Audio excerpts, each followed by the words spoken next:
ಸಮಾನತೆ ಇಲ್ಲದ ಸಮಾಜ ಪ್ರಜಾಪ್ರಭುತ್ವಕ್ಕೆ ಧಕ್ಕೆ. ನೀವು ಇಟ್ಕೊಂಡಂಥ ಗುರಿಯನ್ನ, ನೀವು ಇಟ್ಕೊಂಡಂಥ ಟಾರ್ಗೆಟ್ನ ರೀಚ್ ಆಗಿದ್ದೀರಿ ಅಂತ ತಮಗನ್ಸುತ್ತೆ ಸರ್? ಹಿಂದೆ ಮಾಡಿದಂಥ ಸರ್ಕಾರ ಯಾವ ರೀತಿ ಎಡವಿತ್ತು ಅದನ್ನೆಲ್ಲವನ್ನು ಫುಲ್ಫಿಲ್ ಮಾಡುವಂಥ ಕೆಲಸವನ್ನು ನಾನು ಈ ಸತಿ ಮಾಡಿದ್ದೀನಿ ಅನ್ನೋ ತೃಪ್ತಿ. ಜನರಿಗೆ ಅಪೋಸಿಷನ್ಗೆ ಅದು ಜಾತಿ ಸಮೀಕ್ಷೆ ಆದ್ರೆ ಸರ್ಕಾರ ಹೇಳುತ್ತೆ ಇದು ಜಾತಿ ಸಮೀಕ್ಷೆಯಲ್ಲ. ನಿಮ್ಗೆ 5 ವರ್ಷ ಅವಕಾಶ ಇತ್ತಲ್ಲಪ್ಪ, ಯಾಕೆ ಅದನ್ನು ವರದಿ ಸ್ವೀಕಾರ ಮಾಡಲಿಲ್ಲ? ಮತ್ತು ನಾವು ಹೆಂಗೆ ಸ್ವೀಕಾರ ಮಾಡಿದ್ವಿ? ಸಿದ್ದರಾಮಯ್ಯನವ್ರು ಹೆಂಗೆ ಸ್ವೀಕಾರ ಮಾಡಿದ್ರು? ಕಡಿಮೆ ಸಮಯದಲ್ಲಿ 7.5 ಕೋಟಿ ಜನರನ್ನ ರೀಚ್ ಮಾಡೋದಕ್ಕೆ ಇಲಾಖೆ ಹಾಕೊಂಡಿರುವಂತಹ ಪ್ಲಾನ್ ಏನು? ಈ ವರದಿ ಕೈಗೆ ಸಿಕ್ಕಂತ ನಂತರದಲ್ಲಿ ಜನರಿಗಾಗುವಂತಹ ಲಾಭ ಏನು? 56 ಇಂಚ್ ಎದೆ ಉಳ್ಳಂಥ ಪ್ರಧಾನಮಂತ್ರಿಗಳು ಈ ದೇಶದೊಳಗಿದ್ದಾರೆ. ಕೇಂದ್ರದ ಬಜೆಟ್ನ SC/STಗಳಿಗೆ ಕೊಡಬೇಕು ಅಂತ ಯಾಕೆ ನಿಮಗೆ ವಿಚಾರ ಬರ್ತಾ ಇಲ್ಲ? ಉದಾಹರಣೆ ಆಗಬೇಕು, ಇದಕ್ಕೆಲ್ಲದಕ್ಕೂ ಉತ್ತರ ಕೊಡಬೇಕು ಅನ್ನೋ ದೃಷ್ಟಿಕೋನ ಇಟ್ಕೊಂಡು 3 ತಿಂಗಳದೊಳಗೆ ಇವತ್ತು ಸಮೀಕ್ಷೆ ಮಾಡಬೇಕಂತ ಹೊರಟಿದ್ದೀವಿ. ಸಕ್ಸಸ್ಫುಲ್ ಆಗಿ ಮಾಡ್ತೀವಿ. ಸಮೀಕ್ಷೆ ವರದಿಯನ್ನು ಸ್ವೀಕಾರನೂ. ನಮಸ್ಕಾರ, ನೀವು ನೋಡ್ತಾ ಇದ್ದೀರಾ ನ್ಯೂಸ್ ಫಸ್ಟ್. ನಾನು ವಿದ್ಯಶ್ರೀ. ಸಮಾನತೆ ಇಲ್ಲದ ಸಮಾಜ ಪ್ರಜಾಪ್ರಭುತ್ವಕ್ಕೆ ಧಕ್ಕೆ. ಈ ಮಾತನ್ನ ಹೇಳಿದ್ದು ನಮ್ಮ ದೇಶದ ಸಂವಿಧಾನ ಶಿಲ್ಪಿ, ಆರ್ಥಿಕ, ಸಾಮಾಜಿಕ, ಶೈಕ್ಷಣಿಕ ಸಮಾನತೆಯ ಹರಿಕಾರರಾಗಿರುವಂತಹ ಡಾಕ್ಟರ್ BR ಅಂಬೇಡ್ಕರ್ ಅವರು. ಅದನ್ನ ಕಾರ್ಯರೂಪಕ್ಕೆ ತರುವುದಕ್ಕೆ ಅವರು ಜವಾಬ್ದಾರಿಯನ್ನ ಕೊಟ್ಟಿದ್ದು ಸರ್ಕಾರಗಳಿಗೆ. ಆ ಸರ್ಕಾರದ ಪ್ರತಿನಿಧಿ ಇವತ್ತಿನ ನಮ್ಮ ಕಾರ್ಯಕ್ರಮದ ವಿಶೇಷವಾದಂತಹ ಅತಿಥಿ. ನಮ್ಮ ರಾಜ್ಯ ಸರ್ಕಾರದ ಹಿಂದುಳಿದ ವರ್ಗಗಳ ಕಲ್ಯಾಣ ಇಲಾಖೆಯ ಸಚಿವರು, ಕನ್ನಡ ಮತ್ತು ಸಂಸ್ಕೃತಿ ಇಲಾಖೆಯ ಸಚಿವರು, ಕೊಪ್ಪಳ ಜಿಲ್ಲಾ ಉಸ್ತುವಾರಿ ಸಚಿವರಾಗಿರುವಂತಹ ಶಿವರಾಜ ತಂಗಡಗಿಯವರು ಇವತ್ತಿನ ನಮ್ಮ ಕಾರ್ಯಕ್ರಮದಲ್ಲಿದ್ದಾರೆ. ಅವ್ರ ಜೊತೆ ಮಾತನಾಡೋದು ಸಾಕಷ್ಟಿದೆ. ಹಾಟ್ ಕೇಕ್ ರೀತಿ ರಾಜ್ಯದಲ್ಲಿ ಚರ್ಚೆ ಆಗ್ತಾ ಇರುವಂತಹ ಜಾತಿ ಸಮೀಕ್ಷೆ, ಅದ್ರ ಬಗ್ಗೆನೂ ಕೂಡ ಸಾಕಷ್ಟು ವಿಚಾರಗಳ ಬಗ್ಗೆ ಚರ್ಚೆ ಮಾಡೋದಿದೆ. ಬನ್ನಿ ಅವ್ರ ಹತ್ರನೇ ಮಾತನಾಡ್ತಾ ಹೋಗೋಣ. ಸರ್, ಕಾರ್ಯಕ್ರಮಕ್ಕೆ ಸ್ವಾಗತ. 2 ವರ್ಷಗಳನ್ನ ಪೂರೈಸಿದ್ದೀರಿ. ಈ 2 ವರ್ಷಗಳಲ್ಲಿ 2 ಇಲಾಖೆ 2 ವರ್ಷ ನೀವು ಇಟ್ಕೊಂಡಂತಹ ಗುರಿಯನ್ನ, ನೀವು ಇಟ್ಕೊಂಡಂತಹ ಟಾರ್ಗೆಟ್ನ ರೀಚ್ ಆಗಿದ್ದೀರಿ ಅಂತ ತಮಗನ್ಸುತ್ತೆ ಸರ್? ನಿಶ್ಚಿತವಾಗಲೂ ನನಗೆ ಕೊಟ್ಟಂಥ 2 ಇಲಾಖೆ, ಮೊದಲನೇದ್ದು ಭಾಳ ಮುಖ್ಯವಾಗಿದ್ದು ಹಿಂದುಳಿದ ವರ್ಗದ ಇಲಾಖೆ. ಅದರ ಜೊತೆಗೆ ನಮ್ಮ ಭಾಷೆ ಕನ್ನಡ, ಅದು ವಿಶೇಷವಾಗಿ ಕನ್ನಡ ಭಾಷೆ, ಕನ್ನಡ ಮತ್ತು ಸಂಸ್ಕೃತಿ ಇಲಾಖೆಯನ್ನು ನನಗೆ ಕೊಟ್ಟ ಮೇಲೆ ನಿಜವಾಗಲೂ ನನಗೂ ತೃಪ್ತಿನೇ ಇದೆ. 2 ವರ್ಷದೊಳಗೆ ಒಳ್ಳೊಳ್ಳೆ ಕಾರ್ಯಕ್ರಮಗಳನ್ನು ಮಾಡಿದಂಥ ಸಾಕಷ್ಟು ಉದಾಹರಣೆಗಳು ರಾಜ್ಯದ ಜನರ ಮುಂದೆ ಇದ್ದಾವೆ. ಇವತ್ತು ನನಗೆ ಕನ್ನಡ ಮತ್ತು ಸಂಸ್ಕೃತಿ ಇಲಾಖೆ ಕೊಟ್ಟಂಥ ವಿಚಾರದೊಳಗೆ ನಾನು ಇಲಾಖೆ ಜವಾಬ್ದಾರಿ ತಗೊಂಡಾದ್ಮೇಲೆ ಒಂದು ಒಳ್ಳೆಯ ಅವಕಾಶ ನನಗೆ ಬಂದಿದ್ದು ಏನಂದರೆ, ಕರ್ನಾಟಕ ಅಂತ ಹೆಸರಿಟ್ಟು 50 ವರ್ಷ ಆಯಿತು. ಅದರದ್ದೊಂದು ದೊಡ್ಡ ಕಾರ್ಯಕ್ರಮ ಇಡೀ ಕರ್ನಾಟಕದಲ್ಲಿ ಕನ್ನಡ ಮೊಳಗಿಸುವಂಥ ಕೆಲಸವನ್ನು ಮಾಡಿದ್ದೀವಿ. ಅದು ಭಾಳ ಅಚ್ಚುಕಟ್ಟಾಗಿ ದೊಡ್ಡ ಮಟ್ಟದಲ್ಲಿ ಭಾಳ ಅದ್ಭುತವಾದಂಥ 4-5 ಕಾರ್ಯಕ್ರಮ ವಿಭಾಗವಾರ, ಬೆಳಗಾವಿ ವಿಭಾಗ ಇರ್ಬೋದು, ರಾಯಚೂರು ವಿಭಾಗ ಇರ್ಬೋದು, ಮೈಸೂರು ವಿಭಾಗ ಇರ್ಬೋದು, ಅದ್ರ ಜೊತೆಗೆ ಗಡಿನಾಡು ಭಾಗದೊಳಗೆ ಕನ್ನಡ ಜತ್ತಿನೊಳಗೆ ಕನ್ನಡದ ಕಾರ್ಯಕ್ರಮ, ಅದ್ಭುತವಾದಂಥ ಕಾರ್ಯಕ್ರಮ. ಗಡಿ ಭಾಗದೊಳಗೆ ರಾಯಚೂರೊಳಗೆ ಒಂದೊಳ್ಳೆಯ ಕಾರ್ಯಕ್ರಮವನ್ನು ಮಾಡಿದ್ವಿ. ಹೀಗೆ ಗೋಕಾಕ್ ಚಳವಳಿ ಹಿನ್ನೋಟ ಮತ್ತು ಮುನ್ನೋಟ, ಹಿಂದೆ ಏನಾಯಿತು, ಮುಂದೇನು ಮಾಡಬೇಕು ಅನ್ನೋದ್ರ ಬಗ್ಗೆ ಭಾಳ ಅದ್ಭುತವಾದಂಥ ಕಾರ್ಯಕ್ರಮ ಕನ್ನಡದ ಬಗ್ಗೆ. ಆದರೆ ಹಿಂದುಳಿದ ವರ್ಗದ ಬಗ್ಗೆ, ಹಿಂದುಳಿದ ವರ್ಗದ ಮಕ್ಕಳಿಗೆ ಒಳ್ಳೆಯ ಹಾಸ್ಟೆಲ್ ಕೊಡುವಂಥದ್ದನ್ನು, ಹಾಸ್ಟೆಲ್ ಒಳಗೆ ಒಳ್ಳೆಯ ರುಚಿಕಟ್ಟಾದ ಊಟವನ್ನು ಕೊಡುವಂಥದ್ದನ್ನು, ಅದರ ಜೊತೆಗೆ ಬಹಳ ಮುಖ್ಯವಾಗಿದ್ದು ನನಗನ್ಸಿದ ಮಟ್ಟಿಗೆ ಕರ್ನಾಟಕ ಇತಿಹಾಸದೊಳಗೆ 1 ವರ್ಷದೊಳಗೆ 150 ಹಾಸ್ಟೆಲ್ ಕೊಟ್ಟಿದ್ದ ಇತಿಹಾಸ ಏನಿದ್ರೆ ಅದು ನಮ್ಮ ಕಾಲದೊಳಗೆ ಸನ್ಮಾನ್ಯ ಸಿದ್ದರಾಮಯ್ಯನವರು ಮುಖ್ಯಮಂತ್ರಿ ಕಾಲದೊಳಗೆ ಆ ಇಲಾಖೆ ಜವಾಬ್ದಾರಿ ಹೊತ್ಕೊಂಡಂಥ ಕಾಲದಾಗಂತ ನಾನು ಹೆಮ್ಮೆಯಿಂದ ಹೇಳುವಂಥ ಕೆಲಸವನ್ನು ಮಾಡ್ತೀನಿ. ಇವತ್ತು 150 ಹಾಸ್ಟೆಲನ್ನು ಮಕ್ಕಳಿಗೆ ಕೊಡುವಂಥದ್ದು. ಇವತ್ತು ನನಗನ್ಸಿದ ಮಟ್ಟಿಗೆ ನಮ್ಮ ಇಲಾಖೆಯಲ್ಲಿ 2647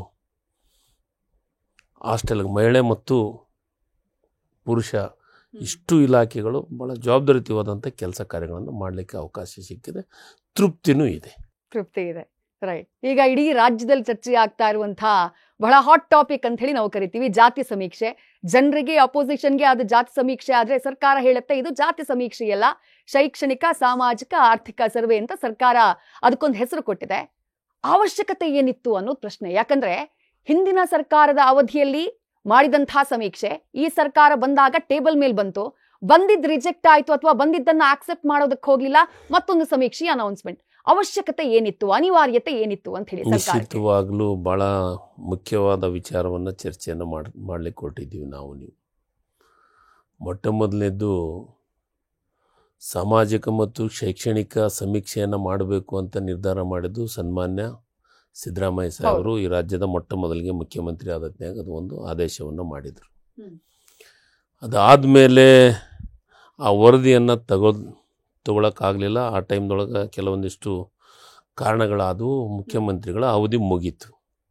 ಅದು ಮುಗಿದ ಮೇಲೆ BJP ಸರ್ಕಾರ ಬಂತು, ಕುಮಾರಸ್ವಾಮಿ ಸರ್ಕಾರ ಬಂತು. ಅದರ ಕಾಂಗ್ರೆಸ್ಸನ್ನು ಭಾಗವಾಗಿ ಕೆಲಸ ಮಾಡಿತ್ತು. ಅದಾದಮೇಲೆ ಪೂರ ನಮ್ಮ ಸರ್ಕಾರ ಹೋದ್ಮೇಲೆ BJP ಸರ್ಕಾರ ಬಂತು.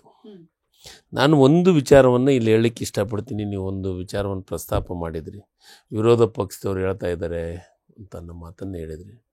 ಸರ್ಕಾರ ಇದ್ದತ್ನಾಗ ಇವ್ರು ಯಾರೂ ಅದ್ರ ಬಗ್ಗೆ ಮಾತಾಡಲಿಲ್ಲ, ಅದನ್ನು ತಗೋಬೇಕನ್ನೋ ಪ್ರಯತ್ನನ ಮಾಡಲಿಲ್ಲ ಅವ್ರ ಸರ್ಕಾರ ಇದ್ದತ್ನಾಗ. ಈಗ ನಮ್ಮ ಸರ್ಕಾರ ಇದ್ದತ್ನಾಗ ಅದ್ರ ಬಗ್ಗೆ ವಿರೋಧವನ್ನು ಮಾಡೋಂಥದ್ದನ್ನು ತಗೊಂಡ ಮೇಲೆ ಅದನ್ನು ಯಾವ ರೀತಿ ಕಾರ್ಯರೂಪಕ್ಕೆ ತರ್ತೀರಿ ಅನ್ನೋದನ್ನು ಕೆಲವೊಂದಿಷ್ಟು ಜನರು ಚೆನ್ನಾಗಿದೆ ಅಂತಂದರು, ಕೆಲವೊಂದಿಷ್ಟು ಜನ ಅದಕ್ಕೆ ವಿರೋಧವನ್ನು ವ್ಯಕ್ತಪಡಿಸಿದರು. ನಾನು ಹೇಳ್ತೀನಿ, ಮುಖ್ಯಮಂತ್ರಿಗಳಿಗೆ ಒಂದು ಹಿಂದುಳಿದ ವರ್ಗದ ಬಗ್ಗೆ, ತುಳಿತಕ್ಕೊಳಗಾದವ್ರ ಬಗ್ಗೆ ಅದನ್ನು ಮೇಲೆತ್ತುವಂಥ ಕೆಲಸವನ್ನು ಮಾಡಬೇಕನ್ನೋದು ಸನ್ಮಾನ್ಯ ಸಿದ್ದರಾಮಯ್ಯನವರ ಆಸಕ್ತಿ. ಇಡೀ ರಾಜ್ಯದೊಳಗೆ ಜನರಿದ್ದಾರೆ, ಆ ಅಂಕಿಅಂಶಗಳು ಬೇಕಲ್ಲ. ಯಾವ ಜನರ, ಯಾವ ಸಮಾಜದ ಪರಿಸ್ಥಿತಿ ಏನಿದೆ ಅನ್ನೋದು ಗೊತ್ತಾಗಬೇಕಲ್ಲ. ಇವತ್ತು ಯಾರ ಹತ್ರ ಇದೆ ಅಂಕಿ ಸಂಖ್ಯೆಗಳು? ಯಾರ ಹತ್ರನೂ ಇಲ್ಲ.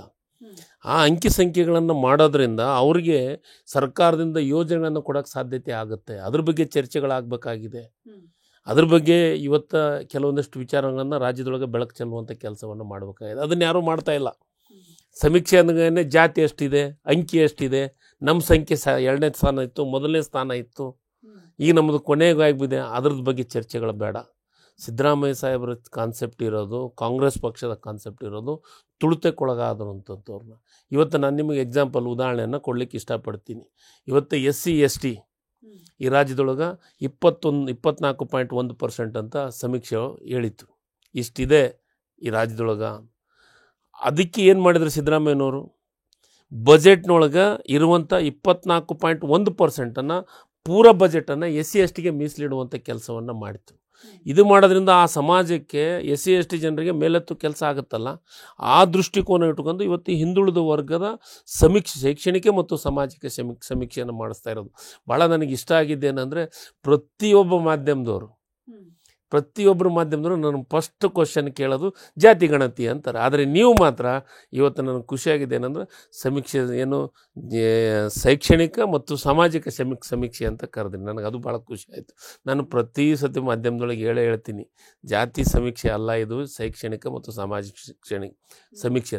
ಈ ಸಮೀಕ್ಷೆ ಆಯಿತು ಅಂದರೆ, ಈ ಸಮೀಕ್ಷೆಯಿಂದ ಭಾಳಷ್ಟು ಸಣ್ಣ ಸಣ್ಣ ಸಮಾಜದೊಳಗೆ ಬುಡಕಟ್ಟು ಜನಾಂಗದ, ಅಲೆಮಾರಿ ಜನಾಂಗ, ಅಲೆಮಾರಿ ಜನಾಂಗ, ಅವರೆಲ್ಲರೂ ಸ್ಥಿತಿಗತಿಗಳು ಗೊತ್ತಾಗಬೇಕಲ್ಲ ರಾಜ್ಯಕ್ಕೆ, ಆಡಳಿತ ಮಾಡೋರಿಗೆ ಗೊತ್ತಾಗಬೇಕಲ್ಲ ನಮಗೆ. ಅದು ಈ ಸಮೀಕ್ಷೆ ಆಯಿತು ಅಂದರೆ, ಈ ಸಮೀಕ್ಷೆ ಮುಖಾಂತರ ಅವ್ರಿಗೇನು ಯೋಜನೆ ಕೊಡೋಕ್ಕೆ ಸಾಧ್ಯತೆ ಇದೆ ಅನ್ನೋದ್ರ ಬಗ್ಗೆ ಚರ್ಚೆ ಮಾಡಬೇಕು, ಮುಂದಾಲೋಚನೆ ಇಟ್ಕೋಬೇಕು ಅನ್ನೋ ದೃಷ್ಟಿಕೋನ ಸಿದ್ದರಾಮಯ್ಯನವ್ರದ್ದು. ಅದ್ರ ಜೊತೆಗೆ ಕಾಂಗ್ರೆಸ್ ಪಕ್ಷದ ಪ್ರಣಾಳಿಕೆಯಲ್ಲಿ ನಾವು ಘೋಷಣೆಯನ್ನು ಮಾಡಿದ್ವಿ, ಶೈಕ್ಷಣಿಕ ಸಮೀಕ್ಷೆಯನ್ನು ಮಾಡಿಸ್ತೀವಿ ಕೇಂದ್ರ ಸರ್ಕಾರ ಅಧಿಕಾರಕ್ಕೆ ಬಂದರೆ ಅಂತಂದು.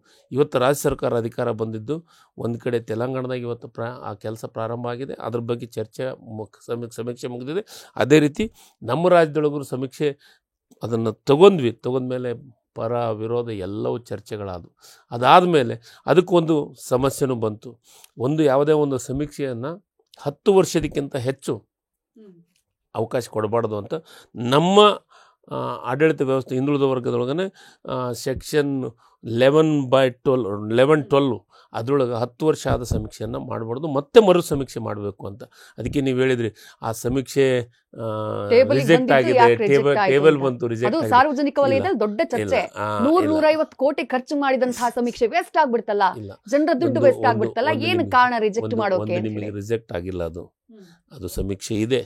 ಆದರೆ ಅದಕ್ಕೆ 10 ವರ್ಷ ಆದಮೇಲೆ ಅದಕ್ಕೆ 10 ವರ್ಷ ಆದಮೇಲೆ ಮತ್ತೆ ಮರು ಸಮೀಕ್ಷೆ ಮಾಡಲೇಬೇಕು. ನಮ್ಮ ರಾಜ್ಯದೊಳಗೆ ಭಾಳಷ್ಟು ಬದಲಾವಣೆಗಳಾಗಿದ್ದಾವೆ. ಅದು ಒಂದೇ ರೀಸನ್, ವಿಳಂಬ ಆಯಿತು ತಡ ಆಯಿತು ಅನ್ನೋದು ಒಂದೇ ರೀಸನ್. 100% ಅದು ಒಂದೇ ರೀಸನ್ಗೆ 10 ವರ್ಷ ಆಗಿದೆ ಅನ್ನೋದು ಒಂದೇ ಕಾರಣಕ್ಕಾಗಿ ಮತ್ತೊಂದು ಮರು ಸಮೀಕ್ಷೆಯನ್ನು ಮಾಡಬೇಕಂತ ಕ್ಯಾಬಿನೆಟ್ ಒಳಗೆ ಎಲ್ಲರೂ ಚರ್ಚೆ ಮಾಡಿ ಅದನ್ನು ಮರು ಸಮೀಕ್ಷೆ ಮಾಡಬೇಕಂತ ಮುಖ್ಯಮಂತ್ರಿಗಳು ಅನೌನ್ಸ್ ಮಾಡಿದ್ರು. ಈ ಸಮೀಕ್ಷೆಗೆ ನಾವು ಕಾಲಿಡ್ತಾ ಇದ್ದೀವಿ. ಅದನ್ನು ಪೂರ್ವಭಾವಿ ಎಲ್ಲ ತಯಾರಿಯನ್ನು ಇವತ್ತು ಮಾಡ್ತಾ ಇದ್ದೀವಿ. ಓಕೆ, ಇದರ ಜೊತೆಗೆ ಇದೇ ಟೈಮ್ನಲ್ಲಿ ಸರ್ಕಾರ ಈ ಬಗ್ಗೆ ಚಿಂತನೆ ಮಾಡ್ತಾ ಇದ್ದಂಥ ಟೈಮ್ನಲ್ಲಿ ಈ ಸಾಮಾಜಿಕ ಆರ್ಥಿಕ ಶೈಕ್ಷಣಿಕ ಸಮೀಕ್ಷೆಯ ಸರ್ವೆ ಬಗ್ಗೆ ಚರ್ಚೆ ಮಾಡ್ತಾ ಇದ್ದಂಥ ಟೈಮ್ನಲ್ಲಿ ಕೇಂದ್ರ ಸರ್ಕಾರದಿಂದ ಅನೌನ್ಸ್ಮೆಂಟ್ ಆಗುತ್ತೆ, ನಾವು ಕಾಸ್ಟ್ ಸೆನ್ಸಸ್ನ ನಾವು ಮಾಡ್ತೀವಿ ಅಂತ ಹೇಳುತ್ತೆ. ಇದರ ಮಧ್ಯೆ ಸರ್ಕಾರ ಕಳೆದ ಮೇನಲ್ಲಿ ಪರಿಶಿಷ್ಟ ಜಾತಿಗೆ ಸಂಬಂಧಪಟ್ಟ ಹಾಗೆ ಒಂದು ಸಮೀಕ್ಷೆಯನ್ನ ಮಾಡಿ ಮುಗಿಸಿದೆ. ಇದೆಲ್ಲ ಹೇಗೆ ಡಿಫ್ರೆಂಟ್ ಆಗುತ್ತೆ ಅಥವಾ ಎಲ್ಲ ಒಂದೇನಾ, ಸಮಗ್ರವಾಗಿ ನಡೆಯುತ್ತಾ, ಹೇಗೆ ಅಂತ ಹೇಳಿ ಸರ್? ಒಂದು ನಿಮಗೆ ಇವತ್ತು ನಾವು ಸಮೀಕ್ಷೆ ಮಾಡ್ತಾ ಇರೋದು ರಾಜ್ಯದೊಳಗೆ 7 ಕೋಟಿ ಜನಸಂಖ್ಯೆ ಇದೆ. ಆ 7 ಕೋಟಿ ಜನಸಂಖ್ಯೆ ಸಮೀಕ್ಷೆ ಇದರೊಳಗಾಗತ್ತೆ. ಈ ಸಮೀಕ್ಷೆ ಒಳಗೆ 7 ಕೋಟಿ ಜನರ ಸಮೀಕ್ಷೆ ಆಗುತ್ತೆ. ನಾಗಮೋಹನ್ ದಾಸ್ ಅವ್ರದ್ದು ಬರೀ ಅದು SCಗೆ ಮಾತ್ರ ಸೀಮಿತವಾದಂಥ ಸಮೀಕ್ಷೆ. ಒಳ ಮೀಸಲಾತಿಯನ್ನು ಕೊಡಬೇಕು, ಆ ದೃಷ್ಟಿಕೋನ ಇಟ್ಕೊಂಡು ನಾವು ಒಳ ಮೀಸಲಾತಿ ಸಲಗ ನಾಗಮೋಹನ್ ದಾಸರ ಸಮೀಕ್ಷೆಯನ್ನು ಅಂದ್ರೆ ಅಲ್ಲಿ ಕವರ್ ಆಗುವಂತಹ ಮಾನದಂಡ ನಿಮ್ದ್ರಲ್ಲಿ ಇರೋದಿಲ್ವಾ ಸರ್? ಇಲ್ಲ, ಇನ್ನು ಇದರಷ್ಟು ಬದಲಾವಣೆಗಳಿದ್ದಾವೆ ಇದರಲ್ಲಿ. ನಾನು ನಿಮಗೆ ಹೇಳ್ತೀನಿ, ಹಿಂದೆ 54 ಕಾಲಮ್ಗಳು ಇದ್ವು. ಈಗ ಅದಕ್ಕಿಂತ ಹೆಚ್ಚೂ ಆಗ್ಬೋದು, ಕಮ್ಮಿನೂ ಆಗ್ಬೋದು. ಹೆಚ್ಚಾಗುತ್ತೆ ಅಂತ ನನ್ನ ಅನಿಸಿಕೆ. ಯಾಕಂದರೆ ಈಗಾಗಲೇ ನಮ್ಮ ಮುಖ್ಯಮಂತ್ರಿಗಳು ಕರೆದು ನಮ್ಮ ಸೆಕ್ರೆಟರಿ ಅವ್ರನ್ನ, ಆಯೋಗದ ಅಧ್ಯಕ್ಷರನ್ನ ಕರೆದು ಸಭೆಯನ್ನು ಮಾಡಿದ್ದಾರೆ. ಎಲ್ಲ ಇಲಾಖೆ ಅಧಿಕಾರಿಗಳಿಗೂ ಸಭೆ ಆಗಿದೆ. ಅದರ ಜೊತೆಗೆ ಇವತ್ತೇನು ತೆಲಂಗಾಣದೊಳಗೆ ಸಮೀಕ್ಷೆ ಸಕ್ಸಸ್ ಆಗಿದೆ ಅಂತ ಹೇಳ್ತಾ ಇದ್ದಾರೆ, ಆ ತೆಲಂಗಾಣಕ್ಕೂ ನಾವು ಹೋಗ್ತಾ ಇದ್ದೀವಿ. ತೆಲಂಗಾಣಕ್ಕೂ ಹೋಗಿ ತೆಲಂಗಾಣದೊಳಗೆ ನಮ್ಮ ಸೆಕ್ರೆಟರಿ ಅವರು, ನಮ್ಮ ಕಮಿಷನರು ಮತ್ತು ಆಯೋಗದ ಅಧ್ಯಕ್ಷರು ಅವರೆಲ್ಲರೂ ಭೇಟಿಯನ್ನು ಕೊಡಲಿಕ್ಕೆ ಭೇಟಿ ಕೊಟ್ಟು ಅಲ್ಲಿ ಏನಾಗಿದೆ, ಯಾವ ರೀತಿ ಮಾಡಿದ್ದಾರೆ ಅದನ್ನು ಇದ್ರ ಜೊತೆಗೆ ಕೂಡಿಸ್ತಾ ಇದ್ದೀವಿ. ಅಂದರೆ ಒಟ್ಟು ಇದು ಸಮಗ್ರ 7 ಕೋಟಿ ಜನಸಂಖ್ಯೆಯ ಸಮೀಕ್ಷೆ ಆಗಬೇಕು ಮತ್ತು ಆ ಸಮೀಕ್ಷೆಯಲ್ಲಿ ಆರ್ಥಿಕ, ಸಾಮಾಜಿಕ, ಶೈಕ್ಷಣಿಕ ಯಾರು ಎಷ್ಟು ಮಟ್ಟಕ್ಕಿದ್ದಾರೆ, ಯಾರ ಹತ್ರ ಏನೇನಿದೆ ಅನ್ನೋದನ್ನು ಗೊತ್ತಾಗಬೇಕು ಸರ್ಕಾರಕ್ಕೆ ಅನ್ನೋ ದೃಷ್ಟಿಕೋನನೇ ಇದು. ಅದಕ್ಕೆ ಒಂದು ಒಳ್ಳೆಯ ಸಮೀಕ್ಷೆಯನ್ನು ಮಾಡಿಸ್ತಾ ಇದ್ದೀವಿ. ನೀವೇ ಹೇಳಿದ್ರಿ 7 ಕೋಟಿ ಜನರ ಸಮೀಕ್ಷೆ. ಸರ್ಕಾರ ಹಾಕ್ಕೊಂಡಿರುವಂತಹ ಡೆಡ್ಲೈನ್ 15 ಡೇಸ್. ಸೆಪ್ಟೆಂಬರ್ 22ನೇ ತಾರೀಕಿನಿಂದ ಅಕ್ಟೋಬರ್ 7ನೇ ತಾರೀಕಿನ ಒಳಗಾಗಿ ಸಮೀಕ್ಷೆ ನಡೀಬೇಕು. 1,65,000 ಸಿಬ್ಬಂದಿಯನ್ನ ಇದಕ್ಕಾಗಿ ನಿಯೋಜನೆ ಮಾಡಲಾಗಿದೆ ಅನ್ನೋದು ಮಾಹಿತಿ. ಕಾರ್ಯರೂಪಕ್ಕೆ ಹೇಗೆ ತರ್ತೀರಿ? ಅಷ್ಟು ಕಡಿಮೆ ಸಮಯದಲ್ಲಿ 7.5 ಕೋಟಿ ಜನರನ್ನ ರೀಚ್ ಮಾಡೋದಕ್ಕೆ ಇಲಾಖೆ ಹಾಕೊಂಡಿರುವಂತಹ ಪ್ಲಾನ್ ಏನು? ನೋಡಿ, ಈಗ ನಾವು ಈಗಾಗಲೇ ಪ್ರಾರಂಭ ಮಾಡಿದ್ದೀವಿ. ಒಟ್ಟು ನಮಗೆ ಹಿಂದಿನ ಸಮೀಕ್ಷೆ ಒಳಗೆ 1,33,000 ಅಧಿಕಾರಿಗಳ ಅವಶ್ಯಕತೆ ಇತ್ತು, ಉಪಯೋಗವನ್ನು ಮಾಡ್ಕೊಂಡಿದ್ವಿ. ಈ ಸತೆ 1,65,000 ಅಧಿಕಾರಿಗಳನ್ನು ನೇಮಕ ಮಾಡ್ಕೋಬೇಕಂತ ನಿರ್ಧಾರವನ್ನು ಮಾಡಿದ್ದೀವಿ. ಅದ್ರ ಜೊತೆಗೆ ಇವಾಗಲೇ ಪ್ರಾರಂಭ ಮಾಡಿಬಿಟ್ಟಿದ್ದೀವಿ. ಈಗ ಒಂದಿಷ್ಟು ಅಧಿಕಾರಿಗಳನ್ನು ತೆಗೆದುಕೊಂಡು ಟ್ರೈನಿಂಗ್ ಹೆಂಗೆ ಮಾಡಬೇಕು, ಯಾವ ರೀತಿ ಕೆಲಸ ಕಾರ್ಯಗಳನ್ನು ಮಾಡಬೇಕು, ಯಾವ ರೀತಿ ಅವತ್ತು ಬೆಳಗ್ಗಿಂದ ಸಾಯಂಕಾಲದವರೆಗೂ ಜನರ ಹತ್ರ ಹೋಗಿ ಅದರ ಸಮೀಕ್ಷೆಯ ಡೀಟೇಲ್ಸನ್ನು ತೆಗೆದುಕೊಂಡು ಯಾವ ರೀತಿ ಅದನ್ನು ನಾವು ಇದನ್ನು ಫೀಲ್ಡ್ ಮಾಡಬೇಕು, ಜಿಲ್ಲಾ ಕೇಂದ್ರದಾಗ ಏನು ಕೆಲಸ, ತಾಲೂಕು ಕೇಂದ್ರದಾಗ ಏನು ಕೆಲಸ, ರಾಜ್ಯ ಮಟ್ಟದೊಳಗೆ ಏನು ಕೆಲಸ ಅಂತ ಈ ಒಂದು ಸೆಪ್ಟೆಂಬರ್ 22ನೇ ತಾರೀಕುವರೆಗೂ ಇದು ಎಲ್ಲ ಕೆಲಸವನ್ನು ಮಾಡ್ತೀವಿ. ಕಾಲಮ್ಸ್ಗಳನ್ನು ರೆಡಿ ಮಾಡ್ತೀವಿ, ಒಂದು ಸಮಿತಿಯನ್ನು ಮಾಡ್ತೀವಿ. ಇನ್ನೂ ಒಂದು ಸಮಿತಿಯನ್ನು ಮಾಡ್ತೀವಿ. ಎಲ್ಲ ಎಕ್ಸ್ಪರ್ಟ್ ಸಮಿತಿಯನ್ನು ಮಾಡ್ತೀವಿ. ಆ ಎಕ್ಸ್ಪರ್ಟ್ ಸಮಿತಿ ಒಳಗೆ ಏನೇನೆಲ್ಲ ಚರ್ಚೆಗಳಾಗ್ತವೆ ಇವನ್ನೆಲ್ಲ ಸೆಪ್ಟೆಂಬರ್ ಒಳಗೂ ಕಂಪ್ಲೀಟ್ ಮಾಡ್ತೀವಿ. ಸೆಪ್ಟೆಂಬರ್ಗೆ 22ನೇ ತಾರೀಕಿಗೆ ಅದಕ್ಕಿಂತ ಮುಂಚಿತ ನೇರವಾಗಿ ಮನೆಗೆ ಭೇಟಿಯನ್ನು ಕೊಡುವಂಥ ಕೆಲಸವನ್ನು ಮಾಡ್ತೀವಿ. ನಮ್ಮೆಲ್ಲ ಶಿಕ್ಷಕರು ಇರ್ಬೋದು, ಅಂಗನವಾಡಿ ಕಾರ್ಯಕರ್ತರು ಇರ್ಬೋದು, ಇನ್ನೂ ಬೇರೆ ಬೇರೆ ಇಲಾಖೆ ಅಧಿಕಾರಿಗಳಿರ್ಬೋದು, ಇದನ್ನೆಲ್ಲನೂ ಕರೆದುಕೊಂಡು ಮನೆಗೆ ಭೇಟಿ ಕೊಡೋದ್ರ ಜೊತೆಗೆ ಅದಾದಮೇಲೆ ಮತ್ತು ಇವತ್ತಿನ ಕಲಿಯುಗದೊಳಗೆ, ಇವತ್ತಿನ ಟೆಕ್ನಾಲಜಿ ಯುಗದೊಳಗೆ ಟೆಕ್ನಾಲಜಿಯನ್ನು ಬಳಸ್ಕೊಳ್ಳುವಂಥ ಕೆಲಸವನ್ನು ಮಾಡ್ತೀವಿ. ಅದೇ ಕೇಳಬೇಕು ಅಂದ್ಕೊಂಡಿದ್ದೆ. ಯಾಕಂದ್ರೆ ಜಾತಿ ಸಮೀಕ್ಷೆ ಮಾಡಿದಾಗ ಮನೆಗೆ ಹೋದ್ರು, ಅದಾದ ನಂತರ ಈ ಶಿಬಿರಗಳ ರೀತಿ ಮಾಡಿದ್ವಿ. ಅದಾದ ಬಳಿಕ ಆನ್ಲೈನ್ ನಲ್ಲಿ ಅಪ್ಲೈ ಮಾಡಬಹುದು ಅಂತ ಹೇಳಿದ್ರು. ಇಲ್ಲಿ ಯಾವ ರೀತಿ ಇದೆ ಪ್ಲಾನ್? ಆನ್ಲೈನು ಮಾಡಬೇಕಂತ ಪ್ಲಾನ್ ಮಾಡಿದ್ದೀವಿ. ಮತ್ತು ಅದರ ಜೊತೆಗೆ ನೇರವಾಗಿ ಇವತ್ತು ಆಧಾರ್ ಕಾರ್ಡ್ ಕೆಲವೊಂದಿಷ್ಟು ಮಾಡಿಸ್ತೀವಲ್ಲ, ಅದೇ ರೀತಿ ಅವರೇ ನೇರವಾಗಿ ನಮಗೆ ಇದನ್ನು ಮಾಡಲಿಕ್ಕೆ ಎಲ್ಲ ಟೆಕ್ನಾಲಜಿಯನ್ನು ಬಳಸುವಂಥ ಕೆಲಸವನ್ನು ಮಾಡ್ತೀವಿ ಈ ಸತಿ. ಅದಕ್ಕೆ ನಾನು ನಿಮಗೆ ಹೇಳೋದು, ಭಾಳ ಭರವಸೆಯಿಂದ ಹೇಳೋದು, 15 ದಿವಸದೊಳಗೆ 2 ತಿಂಗಳ ನಾವು ಇದು ಕಂಪ್ಲೀಟ್ ಕೆಲಸ. ಇವತ್ತು ಆಗಸ್ಟ್ ಸ್ಟಾರ್ಟ್ ಆಗಿದೆ, ಆಗಸ್ಟ್ ಸೆಪ್ಟೆಂಬರ್, ಇದ್ರ 1.5 ತಿಂಗಳೊಳಗೆ ನಮ್ಮೆಲ್ಲ ಕೆಲಸಗಳ ಪ್ರಾರಂಭ ಆದಮೇಲೆ ನಾವು 22ನೇ ತಾರೀಕಿಗೆ ನಮಗೆ ರಜಾ ಸಿಗುತ್ತೆ. ರಜಾ ಸಿಗೋ ಟೈಮ್ದೊಳಗೆ ನಾವು ಎಲ್ಲ ಅಧಿಕಾರಿಗಳನ್ನು ಬಳಕೆ ಮಾಡಿಕೊಂಡು ಅವ್ರನ್ನ ಉಪಯೋಗ ಮಾಡ್ಕೊಂಡು ಇವನ್ನೆಲ್ಲ ಕೆಲಸ 15 ದಿವಸದೊಳಗೆ ಮಾಡೋದ್ರ ಜೊತೆಗೆ ಅದಾದಮೇಲೆ ಮತ್ತೆ ಆ ಸಮೀಕ್ಷೆ ಒಂದು ರೂಪರೇಷೆ ಬರಬೇಕಲ್ಲ, ಯಾವ ಜಿಲ್ಲೆಗೆ ಯಾವ ಕ್ಷೇತ್ರಕ್ಕೆ ಎಲ್ಲೆಲ್ಲಿ ಎಷ್ಟೆಷ್ಟಿದೆ ಅನ್ನೋದನ್ನು ಪೂರ್ಣ ಮಾಡೋಕ್ಕೆ ಮತ್ತೆ ಒಂದರಿಂದ ಒಂದೂವರೆ ತಿಂಗಳು ನಮಗೆ ಬೇಕಾಗುತ್ತೆ. ಅದಕ್ಕೆ 3 ತಿಂಗಳದೊಳಗಾಗಿ ಈ ಸಮೀಕ್ಷೆ ಕಂಪ್ಲೀಟ್ ಮಾಡಿ ಯಶಸ್ವಿ ಆಗ್ತೀವಿ ಅನ್ನೋ ಭರವಸೆ. 3 ತಿಂಗಳ ಒಳಗೆ ಸರ್ಕಾರದ ಮುಂದೆ ಬರುತ್ತೆ ಅನ್ನುವಂಥ ನಿರೀಕ್ಷೆ ಇದೆಯಾ ಸರ್? ನಿಶ್ಚಿತವಾಗ್ಲೂ ಬರುತ್ತೆ. ನಿಶ್ಚಿತವಾಗಿ. ಓಕೆ, ಸಮೀಕ್ಷೆ ರೆಡಿ ಆಯಿತು, ಎಲ್ಲಾನು ನಿಮ್ಮ ಪ್ರಕಾರ ನೀವೇನು ಮಾನದಂಡಗಳನ್ನು ಇಟ್ಕೊಂಡಿದ್ರಿ ಆ ಪ್ರಕಾರ ಎಲ್ಲ ಸಿದ್ಧ ಆಯಿತು, ಸರ್ಕಾರದ ಟೇಬಲ್ ಮುಂದಿದೆ ಅಂತ ತಿಳ್ಕೊಳ್ಳೋಣ. ಟೇಬಲ್ ಮುಂದೆ ಆ ಸಮೀಕ್ಷೆ ಬಂದ ಮೇಲೆ ನೀವಾಗಲೇ ಹೇಳಿದ್ರಿ ಹಲವು ಯೋಜನೆಗಳಿಗೆ ಬೇರೆ ಬೇರೆ ರೀತಿಯಾದಂತಹ ಕಾರ್ಯಕ್ರಮಗಳನ್ನು ಮಾಡೋದಕ್ಕೆ ಅದು ಸಹಕಾರಿಯಾಗತ್ತೆ ಅಂತ ಹೇಳಿ. ಜನರಿಗಿರುವಂತಹ ಅನುಮಾನ ಏನು ಅಂದ್ರೆ, ಆ ಸಮೀಕ್ಷೆಯನ್ನ ಆಧರಿಸಿ ಮೀಸಲಾತಿಯಲ್ಲಿ ಬದಲಾವಣೆ ಆಗುತ್ತಾ, ಸರ್ಕಾರಿ ನೌಕರಿ ನೇಮಕಾತಿಯಲ್ಲಿ ಬದಲಾವಣೆ ಆಗುತ್ತಾ, ಈ ರೀತಿಯ ಪ್ರಶ್ನೆಗಳಿದ್ದಾವೆ. ಈ ಪ್ರಶ್ನೆಗಳಿಗೆ ಏನು ಉತ್ತರ ಕೊಡ್ತೀರಿ ಸರ್? ನೀವು ಹೇಳೋದು ನಿಮಗೆ ಮೀಸಲಾತಿ ಬದಲಾವಣೆ ಬಗ್ಗೆ ಆಮೇಲೆ ಚರ್ಚೆಗಳಾಗ್ತಾವೆ, ಆಗತ್ತದ್ರಾಗ ಏನು 2 ಮಾತನ್ನಿಲ್ಲ, ಹಾಗೇ ಆಗತ್ತೆ. ಅದರೊಳಗೆ ಯಾರು ತುಳಿತಕ್ಕೊಳಗಾಗಿದ್ದಾರೆ, ಯಾರು ಇವತ್ತು ನಾನು ನಿಮಗೊಂದು ಮಾತನ್ನು ಹೇಳ್ತೀನಿ, 850 ಜಾತಿಗಳಿಗೆ ಜಾತಿ ಪಟ್ಟಿಯಲ್ಲೇ ಇಲ್ಲ. ನೀವು ಆಶ್ಚರ್ಯ ಅನ್ಸುತ್ತೆ ನಿಮ್ಗೆ. ಇವತ್ತು ಜಯಪ್ರಕಾಶ್ ಹೆಗಡೆ ಅವರು ಈ ಸಮೀಕ್ಷೆಯನ್ನು ಕೊಟ್ಟರು, ಈ ಸಮೀಕ್ಷೆಯನ್ನು ವರದಿ ಕೊಟ್ಟದ್ನಾಗ ಅದರೊಳಗೆ ಕೊಟ್ಟಿದ್ದಾರೆ 845, ಐ ಥಿಂಕ್ ಅಪ್ರಾಕ್ಸಿಮೇಟ್ಲಿ 845 ಜಾತಿಗಳು ಜಾತಿ ಪಟ್ಟಿಯಲ್ಲಿ ಹೆಸರಿಲ್ಲ. ಈಗ ಅವ್ರನ್ನ ಜಾತಿಗೆ ಸೇರಿಸ್ಬೇಕಲ್ಲ, ಅವ್ರನ್ನ ಯಾವ ಜಾತಿ ಸೇರಿಸ್ತೀರಿ, ಯಾವ ಕೆಟಗರಿಗೆ ಸೇರಿಸ್ತೀರಿ? ಇಲ್ಲ ಜನರಲ್ ಸೇರಿಸ್ತಿರೋ, ಇಲ್ಲ 2X ಸೇರಿಸ್ತಿರೋ, 3Bಗೆ ಸೇರಿಸ್ತಿರೋ? ಅದನ್ನು ಸೇರಿಸ್ಬೇಕಂದ್ರೆ ಮಾನದಂಡಗಳು ಬೇಕಲ್ಲ ನಮಗೆ. ಒಂದು ಆಯೋಗ ಅದನ್ನೆಲ್ಲವನ್ನು ಮಾನದಂಡಗಳನ್ನು ಮಾಡಿದಾಗ ಮಾತ್ರ ಸೇರ್ಸೋಕ್ಕೆ ಸಾಧ್ಯತೆ ಆಗುತ್ತೆ. ಈಗ ಎಕ್ಸಾಂಪಲ್, ನಮ್ಮಲ್ಲೇ ಕೆಲವೊಂದಿಷ್ಟು ಜಾತಿಗಳು ಜಾತಿ ಪಟ್ಟಿಯಲ್ಲೇ ಇಲ್ಲ, ಆದರೆ ಅದಾರ ಅವ್ರು ಅಳಿಲು ತೋಡ್ಕೊತಾ ಇದ್ದಾರೆ. ನಾನು ಮಂತ್ರಿ ಆದಮೇಲೆ ನನ್ನ ಹತ್ರನೇ ಒಂದು ಸಾಕಷ್ಟು ಜನರು ಬಂದಿದ್ದಾರೆ, ನಾವು ಇದ್ದೀವಿ ಆದರೆ ಈ ಜಾತಿಯೊಳಗಿಲ್ಲ, ಈ ಜಾತಿ ಪಟ್ಟಿ ಕಾಲಮ್ನೊಳಗೆ ನಮ್ಮ ಜಾತಿ ಹೆಸರು ಇಲ್ಲ ಅಂತಂತಂದು ಅವನ್ನೆಲ್ಲ ಸೇರಿಸ್ಬೇಕಾದ್ರೆ ನೋಡಿ, ಇವನ್ನೆಲ್ಲವನ್ನು ಮಾಡಬೇಕಾದ್ರೆ ಒಂದು ವ್ಯವಸ್ಥಿತವಾದಂಥ ಆಯೋಗದ ವರದಿ ಭಾಳ ಮುಖ್ಯ ಆಗುತ್ತೆ, ಅವರ ಸ್ಥಿತಿಗತಿಗಳು ಭಾಳ ಮುಖ್ಯವಾಗುತ್ತೆ. ಇದನ್ನೆಲ್ಲವನ್ನು ಮಾಡಬೇಕು. ಇವತ್ತು ಸಣ್ಣ ಸಮಾಜವನ್ನು ಗುರುತಿಸುವಂಥ ಕೆಲಸ, ಸಣ್ಣ ಸಮಾಜದ ಆರ್ಥಿಕ ಸಾಮಾಜಿಕ ಪರಿಸ್ಥಿತಿ ಏನೈತೆ ಅಂತ ಗೊತ್ತಾಗಬೇಕಾದ್ರೆ ಒಂದು ಆಯೋಗ ಇದನ್ನೆಲ್ಲವನ್ನು ಸಮೀಕ್ಷೆ ಮಾಡಿ ಕೊಟ್ಟದ್ನೇ ಮಾತ್ರ ಸಾಧ್ಯತೆ ಆಗುತ್ತೆ. ನಾಳೆ ನೀವೀಗ ಉಲ್ಲೇಖ ಮಾಡಿದ್ರಲ್ಲ ಸರ್, ಸುಮಾರು 800 ಜಾತಿಗಳದ್ದು ಜಾತಿ ಪಟ್ಟಿಯಲ್ಲೇ ಹೆಸರಿಲ್ಲ ಅಂತ ಹೇಳಿ. ಈಗ ನಡೀಲಿಕ್ಕಿರುವಂತಹ ಸಮೀಕ್ಷೆಯಲ್ಲಿ ಅದು ಹೆಂಗ್ ನಡೆಯುತ್ತೆ ಸಮೀಕ್ಷೆ? ಇಂತಹ ಜಾತಿಗಳದ್ದು ಲಿಸ್ಟ್ ಸರ್ಕಾರ ಹಾಕೊಂಡು ಹೋಗುತ್ತಾ, ಅಥವಾ ಹೊಸದಾಗಿರುವಂತಹ ಜಾತಿಗಳನ್ನ ಆಡ್ ಮಾಡುವಂತಹ ಪ್ರಕ್ರಿಯೆ ಆನ್ ಸ್ಪಾಟ್ ಆಗುತ್ತೆ? ಹೊಸದಾಗಿರುವಂತಹ ಜಾತಿಗಳನ್ನ ಆಡ್ ಮಾಡೋದಿಲ್ಲ. ಈಗ ನಾವು ನೇರವಾಗಿ ನಮ್ಮ ಅಧಿಕಾರಿಗಳು ನಿಮ್ಮ ಹತ್ರ ಮನೆಗೆ ಭೇಟಿ ಕೊಟ್ಟದ್ನಾಗ ನಿಮ್ಮ ಮಾಹಿತಿಯನ್ನು ಪೂರ್ಣ ತಗೊಂತಾರೆ. ನೋಡಿ, ಈ ಸಮೀಕ್ಷೆ ಬರೇ ಹೆಸರು ಜಾತಿ ಅಂತ ಅಷ್ಟೇ ಆಗೋಲ್ಲ. ನಾನು ನಿಮಗೊಂದು ಎಕ್ಸಾಂಪಲ್ ನಿಮ್ಗೆ ಹೇಳ್ತೀನಿ. ಲಾಸ್ಟ್ ಟೈಮ್ ಸಮೀಕ್ಷೆ ಆಗಿದೆ ಅಲ್ಲ, ಆ ಸಮೀಕ್ಷೆ ಒಳಗೆ ನಿಮ್ಮ ಮನೆಯಲ್ಲಿ ಗ್ಯಾಸ್ ಸಿಲಿಂಡರ್ ಬಳಕೆ ಮಾಡ್ತಾ ಇದ್ದೀರೋ ಇಲ್ಲ ಕಟ್ಟಿಗೆ ಸೌದೆಯನ್ನು ಬಳಕೆ ಮಾಡುವಂಥದ್ದನ್ನು ಸಹಿತ ಸಮೀಕ್ಷೆ ಒಳಗಿದೆ. ಅದ್ರ ಜೊತೆಗೆ ನಿಮಗೆ ಗಾಡಿಗಳು ಎಷ್ಟಿದ್ದಾವೆ, ಕಾರ್ ಎಷ್ಟಿದ್ದಾವೆ, ಬೈಕ್ ಎಷ್ಟಿದ್ದಾವೆ, ಮತ್ತು ನಿಮಗೆ ಮಕ್ಕಳು ಎಷ್ಟಿದ್ದಾರೆ, ಆ ಮಕ್ಕಳ ಉದ್ಯೋಗ ಏನಿದೆ, ಆ ಮಕ್ಕಳು ಜಾಬ್ ಮಾಡೋರು ಎಷ್ಟು ಮಂದಿ, ಅದು ಕೃಷಿಕರಾಗಿ ಕೆಲಸ ಮಾಡೋದು ಎಷ್ಟು ಮಂದಿ, ಕಾರ್ಮಿಕರಾಗಿ ಕೆಲಸ ಮಾಡೋದು ಎಷ್ಟು ಮಂದಿ, ಇದರ ಜೊತೆಗೆ ನಿಮ್ಮ ಆಸ್ತಿ ಮತ್ತು ಪ್ರತಿಯೊಂದು ವಿವರ ಈ ಕಾಲಮ್ನೊಳಗೆ 54 ಕಾಲಮ್ನೊಳಗೆ ಒಳಪಟ್ಟಿರುತ್ತೆ.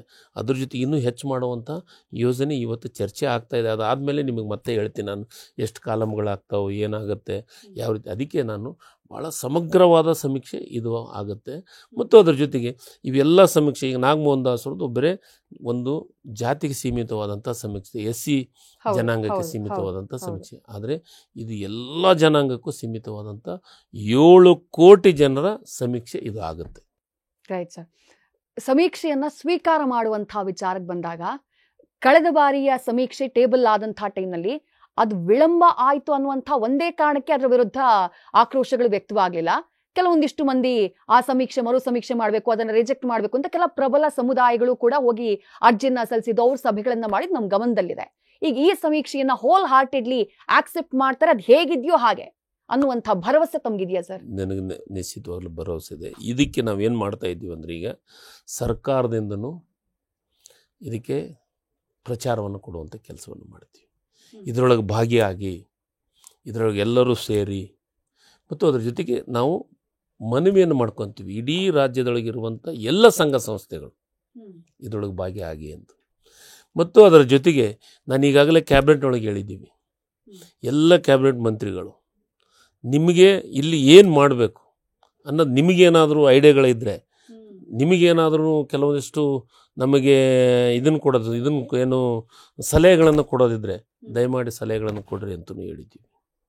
ಅದಕ್ಕೆ ಈ ವಿಚಾರಕ್ಕೆ ಈ ಸತೆ ನಾನು ರಾಜ್ಯದ ನಿಮ್ಮ ಮಾಧ್ಯಮದ ಮುಖಾಂತರನೂ ವಿನಂತಿಯನ್ನು ಮಾಡ್ಕೊತೀನಿ. ಈ ಸತೆ ಪ್ರತಿಯೊಂದು ಸಮಾಜದವರು ಇದರೊಳಗೆ ಭಾಗಿಯಾಗಬೇಕು. ಭಾಗಿಯಾಗೋದ್ರ ಜೊತೆಗೆ ನಿಮ್ಮ ಸಮಾಜದವರು ನಿಮ್ಮ ಸಮಾಜದ ಹೆಸರನ್ನು ಬರೆಸ್ರಿ ಅಂತ. ಜಾತಿ ಇರ್ಬೋದು, ಜಾತಿ ಕಾಲಮ್ನೊಳಗೆ ಜಾತಿ ಇರ್ಬೋದು, ಮತ್ತು ನಿಮಗಿರುವಂಥ ವಾಸ್ತವ ಸತ್ಯವನ್ನು ಬರೆಸುವಂಥ ಕೆಲಸವನ್ನು ಮಾಡಬೇಕಂತ ಸಂಘ ಸಂಸ್ಥೆಗಳಿಗೂ ವಿನಂತಿಯನ್ನು ಮಾಡುವಂಥ ಕೆಲಸವನ್ನು ಮಾಡ್ತೀವಿ. ಎಲ್ಲಾ ಸಮುದಾಯಗಳನ್ನ ವಿಶ್ವಾಸಕ್ಕೆ ತೆಗೆದುಕೊಳ್ಳುವಂತ, ನಿಶ್ಚಿತವಾಗ್ಲೂ ಎಲ್ಲ ಸಮುದಾಯದ ವಿಶ್ವಾಸ ತಗೊಂತೀವಿ, ಎಲ್ಲ ಸಂಘ ಸಂಸ್ಥೆಗಳ ವಿಶ್ವಾಸ ತಗೊಂತೀವಿ, ಅವರೆಲ್ಲರೂ ಭಾಗಿಯಾಗಬೇಕಂತ ಹೇಳಿದ್ವಿ. ಅದಕ್ಕೆ ಹೇಳೋದು, ಇದು ಒಂದು ಜಾತಿಗೆ ಸೀಮಿತವಾದಂಥ ಸಮೀಕ್ಷೆ ಅಲ್ಲ, ಇಡೀ ಸಮುದಾಯ 7 ಕೋಟಿ ಜನಸಂಖ್ಯೆನೂ ಇದರೊಳಗೆ ಭಾಗಿಯಾಗುವಂಥ ಸಮೀಕ್ಷೆ. ನಾನಾಗ್ಲೇ ಮೀಸಲಾತಿ ಬಗ್ಗೆ ಕೇಳಿದೆ, ನೀವು ಅದನ್ನ ಮುಂದಿನ ಹಂತದಲ್ಲಿ ಅದು ಚರ್ಚೆ ಆಗತ್ತೆ, ಈಗಿಲ್ಲ ಅಂತ ಹೇಳಿದ್ರಿ. ಒಂದಿಷ್ಟು ಯೋಜನೆಗಳನ್ನ ಕಾರ್ಯರೂಪಕ್ಕೆ ತರಲಾಗತ್ತೆ ಅಂತ ಹೇಳಿದ್ರು. ಒಂದು ಪ್ರಾಪರ್ ಆದಂತಹ ಒಂದು ಉದಾಹರಣೆಯ ಸಮೇತ ಹೇಳಬಹುದಾ ಅಂತ ಹೇಳಿ, ಅಂದ್ರೆ ಈ ವರದಿ ಕೈಗೆ ಸಿಕ್ಕಂತಹ ನಂತರದಲ್ಲಿ ಜನರಿಗಾಗುವಂತಹ ಲಾಭ ಏನು, ಸಮಾಜಕ್ಕಾಗುವಂತಹ ಲಾಭ ಏನು, ಸಮುದಾಯಕ್ಕಾಗುವಂತಹ ಲಾಭ ಏನು, ಅದನ್ನ ವಿವರವಾಗಿ ತಿಳಿಸಬಹುದಾ? ನಮ್ಮಲ್ಲಿ ಮುಖ್ಯಮಂತ್ರಿಗಳ ಆಸೆ ಏನಿದೆ ಅಂತಂದ್ರೆ, ನಾನು ನಿಮಗೊಂದು ಎಕ್ಸಾಂಪಲ್ ಅದನ್ನೇ ಹೇಳಿದೆ. 24.1% ಈ ರಾಜ್ಯದೊಳಗಿರುವಂಥ SC ST ಜನಾಂಗಕ್ಕೆ ಬಜೆಟ್ನೊಳಗಿರುವಂಥ ದುಡ್ಡನ್ನು 24.1% ಆ ಸಮುದಾಯಕ್ಕೆ ಸೀಮಿತವಾಗಿಡುವಂಥ ಕೆಲಸವನ್ನು ಮಾಡಿದ್ದಾರೆ. ಅದರಿಂದ ಇವತ್ತು SC STಗಳಿಗೆ ಅತಿ ಹೆಚ್ಚು ಅನುದಾನ ಹೋಗ್ತಾ ಇದೆ. ಅವ್ರಿಗೆ ಇವತ್ತು ನಾವು SC ST ಒಳಗೆ ಕಾರ್ ಲೋನ್ ಇರ್ಬೋದು, ಬೋರ್ವೆಲ್ಗಳಿರ್ಬೋದು, ಬೇರೆ ಬೇರೆ ವೈಯಕ್ತಿಕವಾದಂಥ ಲಾಭಗಳನ್ನು ಕೊಡೋಕ್ಕೆ ಸಾಧ್ಯತೆ ಆಗುತ್ತೆ. ನಾನು ಅದಕ್ಕೆ ಹೇಳೋದು, ಈ ಒಂದು ಸಮೀಕ್ಷೆ ಆದರೆ ಯಾರು ತುಳಿತಕ್ಕೊಳಗಾಗಿದ್ದಾರೆ, ಯಾವ ಸಮುದಾಯ ಕಷ್ಟದೊಳಗಿದೆ. ನಾನು ನಿಮಗೊಂದು ಮಾತನ್ನು ಹೇಳ್ತೀನಿ, ಸಮುದಾಯಗಳನ್ನೇ ಮೇಲ್ವರ್ಗದವರಾಗಲೇ ಉದ್ಧಾರ ಆಗಿಬಿಟ್ಟಿದ್ದಾರೆ, ಅವರೆಲ್ಲರೂ ಅನುಕೂಲಸ್ಥರಿದ್ದಾರೆ ಅನ್ನೋದಲ್ಲ. ಇವತ್ತು ಬ್ರಾಹ್ಮಣ ಸಮಾಜದೊಳಗೂ ಭಾಳಷ್ಟು ಕಷ್ಟದೊಳಗಿರುವಂಥವ್ರು ಇದ್ದಾರೆ, ಒಕ್ಕಲಿಗ ಸಮುದಾಯದೊಳಗೂ ಇದ್ದಾರೆ, ಲಿಂಗಾಯತರೊಳಗೂ ಇದ್ದಾರೆ.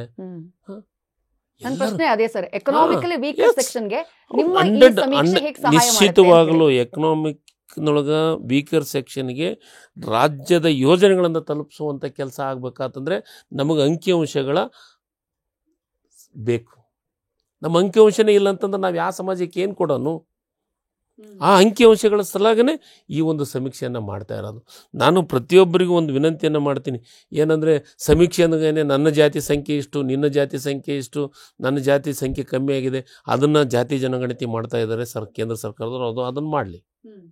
ಆದರೆ ಇದನ್ನು ಯಾರು ವಿರೋಧಿಸ್ತಾರೆ, ಅವ್ರು ವಿರೋಧಿಸ್ತಾರೆ. ಒಂದೇ ವಿನಂತಿಯನ್ನು ಮಾಡ್ತೀನಿ ನಾನು, ಯಾರು ಕಷ್ಟದಾಗಿದ್ದಾರೆ ಅವರಿಗೆ ಒಂದು ಯೋಜನೆ ಮಾಡಬೇಕಾತಂದರೆ ಸರ್ಕಾರದೊಳಗೆ ಅಂಕಿಅಂಶಗಳ ಅವಶ್ಯಕತೆ ಇದೆ. ಆ ಅಂಕಿಅಂಶಗಳನ್ನು ತೆಗೆದುಕೊಂಡು ಕೆಲಸವನ್ನು ಮಾಡಲಿಕ್ಕೆ ಉದಾಹರಣೆ SC ಮತ್ತು ST ಯೋಜನೆಯನ್ನು ಮಾಡಿದಂಥದ್ದು ಸಿದ್ದರಾಮಯ್ಯನವ್ರಿಗೆ ಒಂದು ಕಾನ್ಸೆಪ್ಟ್ ಇದೆ. ಸಿದ್ದರಾಮಯ್ಯನವ್ರಿಗೆ ಇದು ಎಲ್ಲದೂ ಮಾಡಬೇಕನ್ನೋ ಆಸೆ ಇದೆ. ಅದರ ಜೊತೆಗೆ ಅವ್ರಿಗೆ ನಮಗೆಲ್ಲ ಸಹಕಾರಿ ಕಾಂಗ್ರೆಸ್ ಪಕ್ಷ ಇದೆ. ಇವತ್ತು ನಾವು ಕಾಂಗ್ರೆಸ್ ಪಕ್ಷದಾಗ ಮ್ಯಾನಿಫೆಸ್ಟೋದೊಳಗೆ ನಾವು ಅನೌನ್ಸ್ ಮಾಡಿದ್ದೀವಿ, ಹಿಂದುಳಿದ ವರ್ಗದ ಸಮೀಕ್ಷೆ ಮಾಡ್ತೀವಿ, ಆ ಸಮೀಕ್ಷೆಗೆ ಯೋಜನೆಗಳನ್ನು ಕೊಡುವಂಥದ್ದನ್ನು ಕೇಂದ್ರ ಸರ್ಕಾರ ನಾವು ಮಾಡಿದ್ದೀವಿ. ಅದಕ್ಕೆ ಇದನ್ನು ಮಾಡಬೇಕನ್ನೋ ಏಕೈಕ ದೃಷ್ಟಿಕೋನ ಇಟ್ಕೊಂಡು ಇದನ್ನೆಲ್ಲವನ್ನು ಸಮೀಕ್ಷೆ ಮಾಡೋದು. ಇದರಿಂದ ಬಡವರಿಗೆ ಮತ್ತು ಭಾಳ ಕನಿಷ್ಠ ಇದು ಇರುವಂಥ ಜನರಿಗೆ ಅನುಕೂಲವಾಗುವ ದೃಷ್ಟಿಕೋನವನ್ನೇ ಅದೇ ಕ್ಲಾರಿಟಿ ಬೇಕಾಗಿದೆ.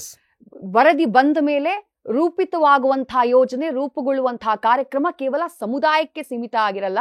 ಎಕನಾಮಿಕಲಿ ವೀಕರ್ ಸೆಕ್ಷನ್ ಅವ್ನು ಯಾವ ಸಮುದಾಯ ಅವ್ರು ಮಾಡೋದಕ್ಕೆ ಸರ್ಕಾರ ಸಿದ್ಧ ಇದೆ. ಯಾವ ಸಮುದಾಯವಾದರೂ ಪರವಾಗಿಲ್ಲ, ಆ ಸಮುದಾಯಕ್ಕೆ ಒಂದು ಯೋಜನೆ ಕೊಡಬೇಕನ್ನೋ ದೃಷ್ಟಿಕೋನ ಇವತ್ತು ಸಿದ್ದರಾಮಯ್ಯ. ಈಗ ನಾನು ನಿಮ್ಗೆ ಕೇಳ್ತೀನಿ, ಇಡೀ ರಾಜ್ಯದೊಳಗೆ ಗೃಹಲಕ್ಷ್ಮಿ ಯೋಜನೆ ಯಾವ ಸಮುದಾಯಕ್ಕೆ ಬಿಟ್ಟಿದ್ದೀವಿ?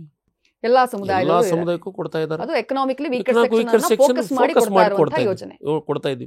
ಇವತ್ತು ಅನ್ನಭಾಗ್ಯ ಇರ್ಬೋದು, ಗೃಹಲಕ್ಷ್ಮಿ ಇರ್ಬೋದು, ಗೃಹ ಜ್ಯೋತಿ ಇರ್ಬೋದು, ಮತ್ತು ಅದರ ಜೊತೆಗೆ ಬಸ್ಸಿನೊಳಗೆ ಶಕ್ತಿ ಯೋಜನೆ ಇರ್ಬೋದು, ಮತ್ತು ಯುವ ನಿಧಿ ಇರ್ಬೋದು, ಇವೆಲ್ಲವನ್ನು ಬಡವರಿಗಾಗಿ ಕೊಡೋಂಥ ಯೋಜನೆ. ಇವತ್ತು ಎಷ್ಟು % ಜನ ಗೃಹಲಕ್ಷ್ಮಿ ಒಳಗೆ ತೊಗೊತಾ ಇದ್ದಾರೆ ನೋಡಿ.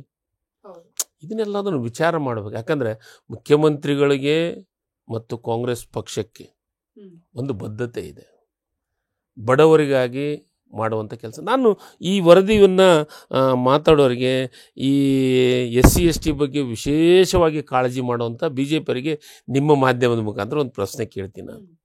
ಕೇಂದ್ರ ಸರ್ಕಾರ ನಿಮ್ಮದಿದೆಯಲ್ಲ, ಬಲಿಷ್ಠವಾದಂಥ ಸರ್ಕಾರ ಇದೆ,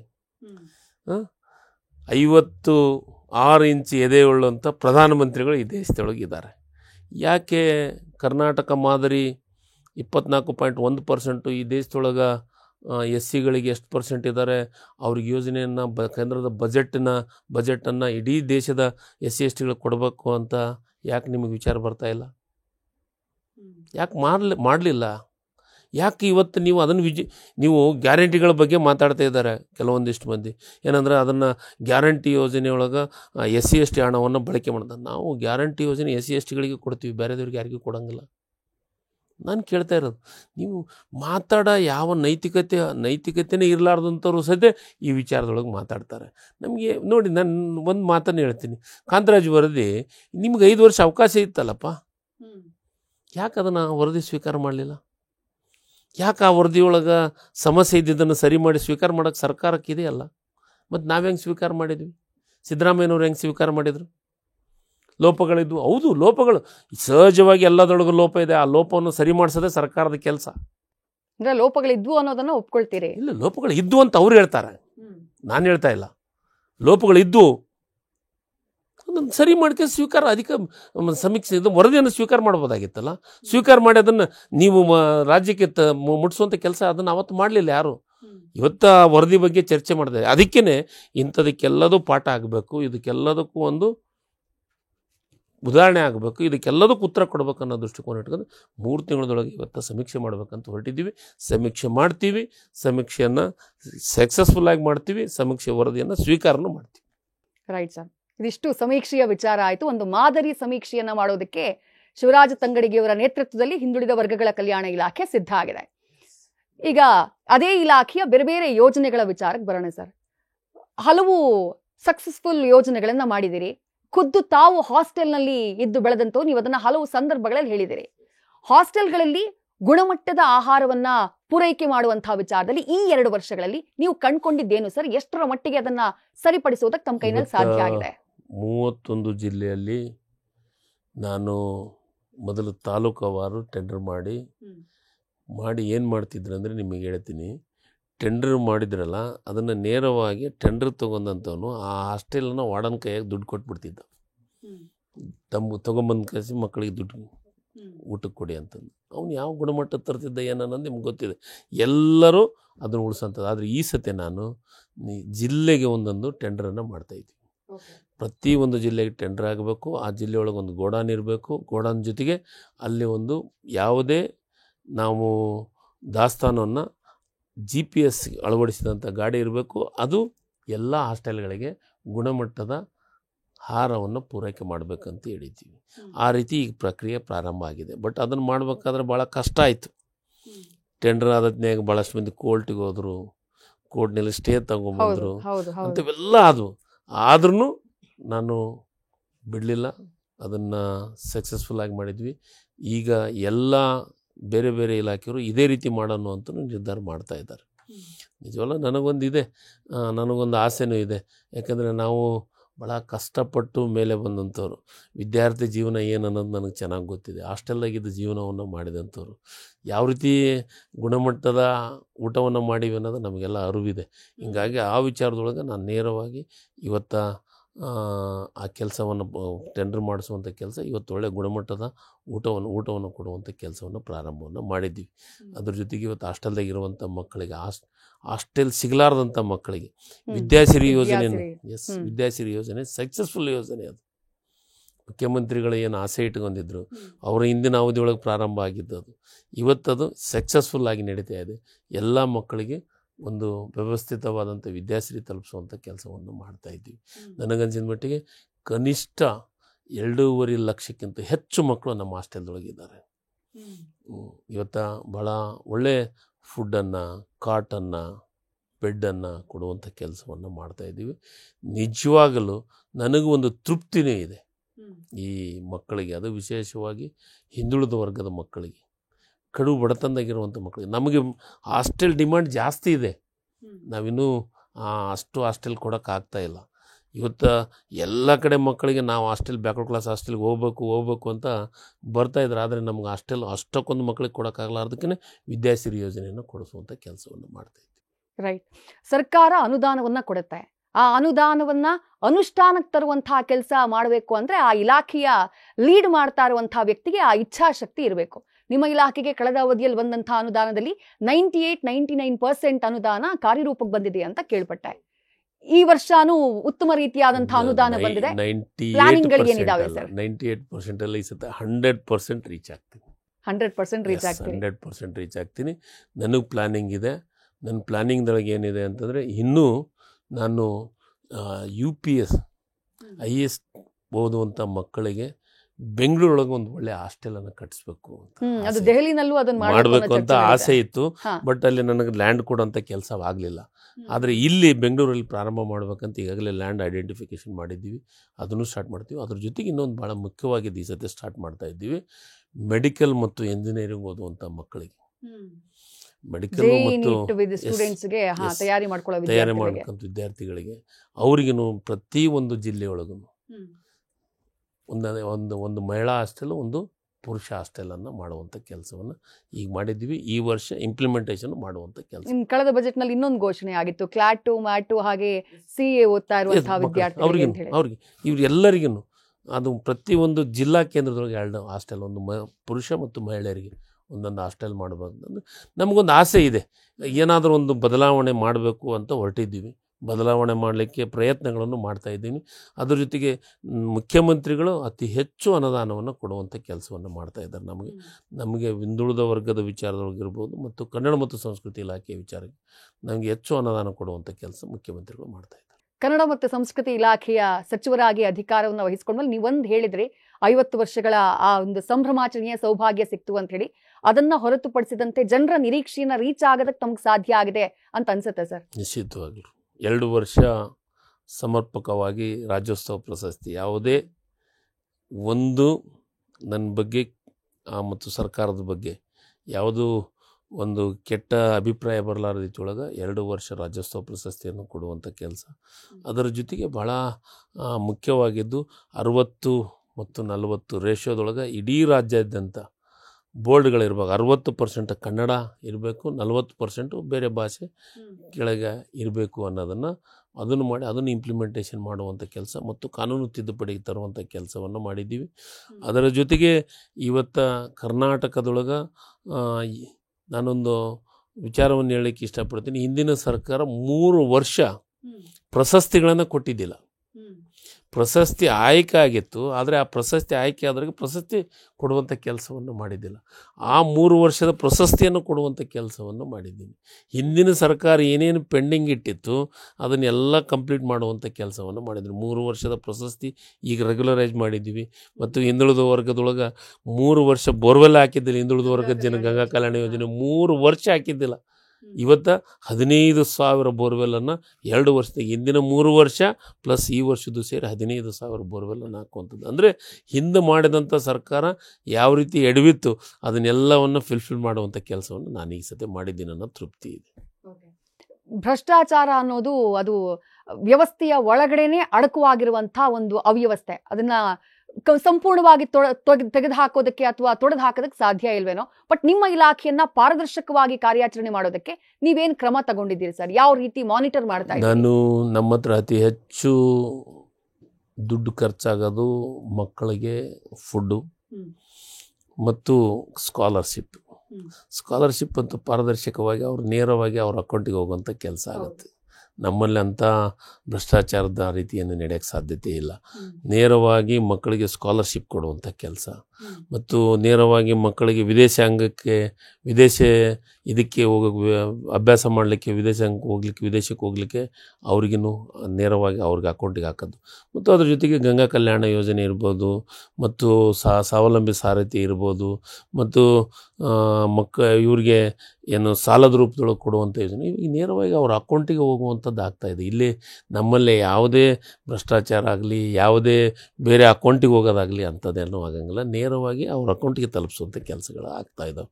ಹೀಗಾಗಿ ನಮ್ಮಲ್ಲಿ ಅಂಥದಕ್ಕೆ ಅವಕಾಶಗಳಿಲ್ಲ, ಅಂಥದ್ದು ಅವಕಾಶ ಮಾಡೋಕ್ಕೂ ಸಾಧ್ಯತೆ ಇಲ್ಲ ನಮ್ಮಿಂದ. ಓಕೆ, ಕನ್ನಡದ ವಿಚಾರಕ್ಕೆ ಬರೋದಾದ್ರೆ ಸರ್, ರೀಸೆಂಟ್ ಡೇಸಲ್ಲಿ ಆಗ್ತಾ ಇರುವಂಥ ಒಂದು ಬೆಳವಣಿಗೆ ತಾವು ಗಮನಿಸಿರ್ಬೋದು. ಈ ಸೋಷಿಯಲ್ ಮೀಡಿಯಾದಲ್ಲಿ ವಿಡಿಯೋಸ್ ಎಲ್ಲ ತಮ್ಮ ಗಮನಕ್ಕೆ ಬಂದಿರಬಹುದು. ಯಾವುದೋ ಒಂದು ಬ್ಯಾಂಕಿಗೆ ಹೋಗೋದು, ಅಲ್ಲಿ ಯಾರೋ ಹಿಂದಿ ಮಾತಾಡುವಂಥ ಒಬ್ಬ ವ್ಯಕ್ತಿ ಇರ್ತಾರೆ, ನಿಮಗೆ ಯಾಕೆ ಕನ್ನಡ ಬರಲ್ಲ, ನೀವಿಷ್ಟು ವರ್ಷ ಆಯ್ತು ಯಾಕೆ ಕನ್ನಡ ಕಲಿತಾ ಇಲ್ಲ, ಈ ರೀತಿ ಅವರಿಗೆ ಪ್ರಶ್ನೆಗಳನ್ನು ಮಾಡೋದು. ಜೊತೆಗೆ ಏಕಾಏಕಿ ಯಾವುದೋ ಕನ್ನಡ ಬೋರ್ಡ್ ಕಾಣಿಸ್ತೇ ಇಲ್ಲ ಅನ್ನುವಂಥ ಟೈಮ್ನಲ್ಲಿ ಮಸಿಯನ್ನ ಬಳಿಯುವಂತಹ ಕೆಲಸ ಮಾಡೋದು. ಅವ್ರ ಉದ್ದೇಶ ಕನ್ನಡಕ್ಕಾಗಿ, ಕನ್ನಡದ ಪರ. ಬಟ್ ಈ ರೀತಿಯಾದಂಥ ನಡೀದಿಕ್ಕೆ ಏನು ಹೇಳ್ತೀರಿ ಅಂತ ಹೇಳೋದು. ಒಂದು ರೀತಿಯಲ್ಲಿ ಬೇರೆ ರಾಜ್ಯಗಳಲ್ಲಿ ಕರ್ನಾಟಕಕ್ಕೆ ಹೋಗೋದೇ ಏನೋ ಒಂದು ರೀತಿ ಭಯದ ವಾತಾವರಣ ಅನ್ನುವಂಥ ಒಂದಿಷ್ಟು ವಿಡಿಯೋಗಳು ಹೊರ ರಾಜ್ಯಗಳಿಂದ ವೈರಲ್ ಆಗ್ತಾ ಇವೆ. ಏನು ಹೇಳ್ತೀರಿ ಅದಕ್ಕೆ? ಆ ರೀತಿ ವೈರಲ್ ಆಗೋದಕ್ಕೆ ನಾವು ಕಾನೂನನ್ನು ಕೈ ತಗೋಬಾರ್ದು ಅಂತ ಭಾಳ ಸ್ಪಷ್ಟವಾಗಿ ಕಾನೂನು ಇದೆ ನಮ್ಮಲ್ಲಿ. ನಾನು ವಿನಂತಿಯನ್ನು ಮಾಡ್ತೀನಿ, ನಾವು ಎಲ್ಲರಿಗೂ ಪ್ರೀತಿಸುವಂಥ ಕೆಲಸ ಮತ್ತು ಇದರ ಜೊತೆಗೆ ನಮ್ಮ ಭಾಷೆಯ ರಕ್ಷಣೆ ಮಾಡುವಂಥ ಕೆಲಸ ಭಾಳ ಅವಶ್ಯಕತೆ ಇದೆ. ಈಗ ಉದಾಹರಣೆ, ಬೆಳಗಾವದೊಳಗೆ ಮರಾಠಿಗರ ಕೆಲವೊಂದಿಷ್ಟು ಪುಂಡತನ ಮಾಡ್ತಾಯಿದ್ದಾರೆ. ನಾವು ಅವ್ರಿಗೆ ಸುಮ್ ಕುಂದ್ರಕ್ಕಾಗಲ್ಲ, ಅವ್ರಿಗೆ ಉತ್ತರ ಕೊಡಲೇಬೇಕಾಗತ್ತೆ.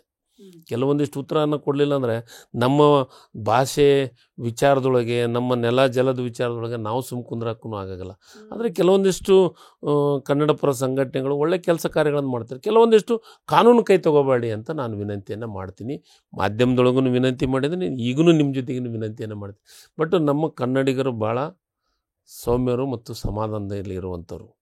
ಅದನ್ನೇ ದುರುಪಯೋಗವನ್ನು ಅದು ಉದಾಹರಣೆ ಕಮಲ್ ಹಾಸನ್ ಇರ್ಬೋದು, ಆಮೇಲೆ ಬೆಳಗಾವದೊಳಗಿರುವಂಥ ಮರಾಠಿಗರಿರ್ಬೋದು. ಈ ರೀತಿ ಅವ್ರಿಗೆ ಮಾಡೋ ಹೊತ್ತಿನಾಗ ಉತ್ತರವನ್ನು ಕೆಲವೊಂದಿಷ್ಟು ತೀಕ್ಷ್ಣವಾದಂಥ ಉತ್ತರವನ್ನು ಕೊಡಲೇಬೇಕಾಗತ್ತೆ ನಾವು ಕನ್ನಡಿಗರು. ಅದನ್ನು ಕೊಡುವಂಥ ಕೆಲಸವನ್ನು ಮಾಡಲಿ.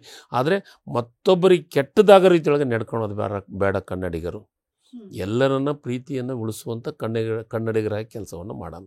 Right sir. ಕೊನೆಯಾದ 2 ಪ್ರಶ್ನೆ ಇದೆ. ಅದ್ರಲ್ಲಿ ಮೊದಲ ಪ್ರಶ್ನೆ, ಇನ್ನುಳಿದಂಥ ಅವಧಿಯಲ್ಲಿ ಯಾವ ಹಂತಕ್ಕೆ ಈ 2 ಇಲಾಖೆಯನ್ನ ತೆಗೆದುಕೊಂಡು ರೀಚ್ ಮಾಡಬೇಕು ಅನ್ನುವಂಥ ಗುರಿಯನ್ನ, ಅಥವಾ ಇಂಥದ್ದೊಂದು ಕಾರ್ಯಕ್ರಮವನ್ನ ಮಾಡಬೇಕು ಅನ್ನುವಂಥ ಆಶಯವನ್ನ ಶಿವರಾಜ್ ತಂಗಡಗಿಯವರು ಹೊಂದಿದ್ದಾರೆ ಅಂತ ಹೇಳಿ. ಸರ್, ಮೇಡಮ್, ನನಗೆ ಹಿಂದುಳಿದ ವರ್ಗದ ಇಲಾಖೆಯೊಳಗೆ ಪ್ರತಿಯೊಂದು ಮಕ್ಕಳಿಗೆ ಹಾಸ್ಟೆಲ್ ಒಳಗೆ ಅವಕಾಶ ಸಿಗಬೇಕು. ಅದರೊಳಗೆ ಉತ್ತಮ ವಿದ್ಯಾಭ್ಯಾಸವನ್ನು ಮಾಡಬೇಕು. ಆ ರಾಜ್ಯಕ್ಕೆ ಒಂದು ಕೀರ್ತಿ ತರೋ ರೀತಿಯೊಳಗೆ ಇಲಾಖೆಯನ್ನು ಮಾಡಬೇಕು ಅನ್ನೋದು ಒಂದು ದೃಷ್ಟಿಕೋನ. ಅದರ ಜೊತೆಗೆ IAS IPS ಓದುವಂಥ ಮಕ್ಕಳಿಗೆ ಇನ್ನೂ ಹೆಚ್ಚು ಪ್ರೋತ್ಸಾಹನ ಕೊಡಬೇಕು. ಅವ್ರಿಗೆ ಹಾಸ್ಟೆಲ್ ಇರ್ಬೋದು, ಅವ್ರಿಗೆ ಇರ್ಲಿಕ್ಕೆ ವ್ಯವಸ್ಥೆ ಇರ್ಬೋದು, ಊಟದ ವ್ಯವಸ್ಥೆ ಇರ್ಬೋದು. ಮತ್ತು ಇವತ್ತು ನಮ್ಮ ಉತ್ತರ ಕರ್ನಾಟಕ ಭಾಗದೊಳಗೆ ಬೆಂಗಳೂರಿಗೆ ಬಂದು ಜೀವನ ಮಾಡುವಂಥ ಎಷ್ಟೋ ಮಕ್ಕಳಿಗೆ ಸರಿಯಾದ ವ್ಯವಸ್ಥೆ ಇಲ್ಲ. ಅದು ಕರ್ನಾಟಕದೊಳಗೆ, ಅದು ಬೆಂಗಳೂರೊಳಗೆ ಒಂದು ವ್ಯವಸ್ಥಿತವಾಗಿ 1-2-3 ದೊಡ್ಡ ಹಾಸ್ಟೆಲ್ಗಳನ್ನು ಮಾಡಬೇಕು.